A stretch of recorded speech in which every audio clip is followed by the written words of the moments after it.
Today is Friday, October 16th. Welcome to this edition of Nevada County Now. Today's episode, we're talking candidate forums, mobile crisis team, PG&E, and more. Tune in, turn on, but don't drop out.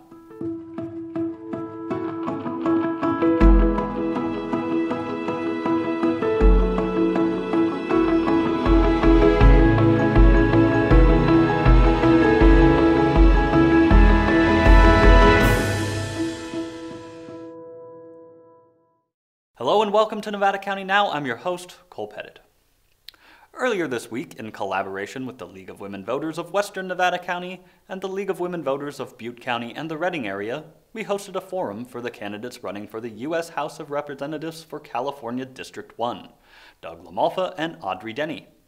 Let's take a look at how it went. This forum is sponsored by the League of Women Voters of Western Nevada County and Nevada County Media, with collaboration from the League of Women Voters of Butte County and the Redding area, and help from the League of Women Voters in Placer and Plumas counties. I'd like to thank the candidates for participating in tonight's forum, incumbent Representative Doug LaMalfa and challenger Audrey Denny. Well, it's a lot of change has happened since the last time I had the chance to be with the congressman and talk about issues in a setting like this. A lot in our district and a lot in our world, and honestly, not for the better, right? We've had devastating wildfires that have taken lives and homes and livelihoods. We're experiencing a global pandemic taking the lives of our community members and family members. And our economy is significantly worse off than it was in 2018. Unemployment has doubled. And unfortunately, our congressman hasn't been able to make significant progress on these issues. Since we sent him back to DC for his fourth term, he voted against H.R. 968 that would have protected people with pre-existing conditions. He voted against H.R. 3, which would have decreased prescription drug costs. He voted against H.R. 1, which would have strengthened ethics rules for members of Congress. He voted against S57, which is a wildly bipartisan public lands funding bill, when 50% of our district is in public lands. The congressman has built a successful farm, and I've heard he's a good farmer. Unfortunately, he's not a good representative. And it's time we have a representative that is not bought and paid for by corporate and special interests and will only work for the people that she's sworn an oath to represent. We need somebody who will stand up to both Democrats and Republicans when they're wrong. And my ask for you is simple. Trust me with your vote, send me to DC, and if you don't like the work I do in 2 years, then fire me. That's what this office should be. I'm proud that my campaign for the last 3 years has been run with authenticity and truth and integrity. And to that end, later this week, we'll be posting on our website a document that timestamps and fact checks everything that I say tonight. Thanks for watching. Thanks for tuning in. Let's have some fun. Thank you, Ms. Denny. Congressman LaMalfa. Well, good evening. Thank you for putting this on and for having me here tonight. I'm pleased to be able to take part and talk about the truth of my record and what we've tried to accomplish this last 2 years. So as you know, 2 days after the last election, we had a crisis, a disaster of unparalleled proportions in Northern California with what's known as the Camp Fire, the loss of so much in Paradise, Magalia, Concal, Yankee Hill, and surrounding areas there. So the good result of the election for me was soon lost in the idea that we have a lot to do. We have a lot to dig down and help our constituents in this district. Of course, that was preceded only a few months before by the Carr Fire in Redding, which not quite the magnitude of the Camp Fire, still very devastating for many people, and the loss of homes that were so big a part of the Carr Fire as well. So what did we do? We got right to work. We worked with the administration. We worked with the locals, we worked with everybody to try and put people back on a better track of not being in a disaster situation. So we were able to get FEMA working with Cal OES, working together, which doesn't often happen with the state and the federal government working so well together, harmonized this process to be responsive to the people's needs. We were able to get many, many millions of dollars in place to help with these crises. This also on the heels of the spillway disaster we had up at Oroville. Thankfully, it did not result in the loss of life. But indeed, we've had a lot affect us in Northern California. And so our work, our relationship with the White House and with the federal government has been very important to secure needed funding and needed streamlining in order to get this work done, whether it was a spillway and the disaster that could have been, keeping things going in the river there properly, the car fire, the campfire, and now dealing with COVID and the problems that has presented towards keeping business open, etc. So I'm proud of this record.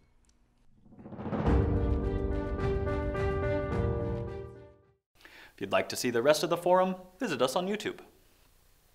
At Tuesday's Board of Supervisors meeting, they approved the formation of a new mobile crisis team. This team will assist those in need of enhanced services through a collaborative effort with Nevada County Behavioral Health. The mobile crisis team, staffed by 1 deputy sheriff and 1 therapist, will be partnered and respond to calls related to mental health, substance abuse, and homelessness to de-escalate critical incidents and ultimately reduce rates of arrest and incarceration. I started looking at co-responder units within the state of California and across the nation for several years.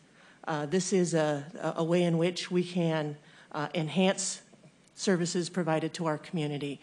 So instead of asking a community member in crisis to come to services, we actually bring the service to the community member out in where they are in their community. So in line with the mission of your Sheriff's Office of providing excellence in public safety, the mission of our mobile crisis team is to serve those individuals in Nevada County by providing a first response to law enforcement calls for timely assessment and intervention for individuals experiencing mental health needs. So we're looking at a 2-year pilot program. Some agencies are looking at just a one response, a mobile crisis team that's not necessarily a team with law enforcement, but it's the clinicians out themselves. And if that's a pilot that we could do later or a program we can provide later, this program for me allows, because some of these calls are very dangerous, and I'd hate to see a clinician go out in the field and get injured or be exposed or do something to that event. So to me, this is a win-win where we have the safety provided by a sworn law enforcement officer with that clinician so that they can again assess and provide services directly with people out in the field. To view the whole presentation, visit our government YouTube page. Also Tuesday evening at the Grass Valley City Council meeting, PG&E Representative Brandon Sanders gave a presentation detailing some of the changes PG&E has made in our county to attempt to improve fire safety and mitigate the effects of PSPS events.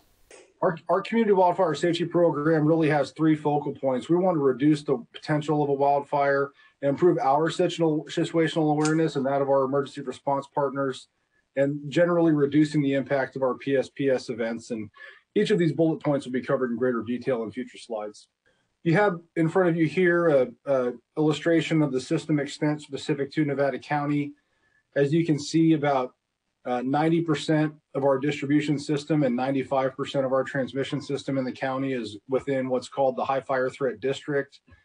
This is a designation determined by a number of inputs through the CPUC, as illustrated on the map there.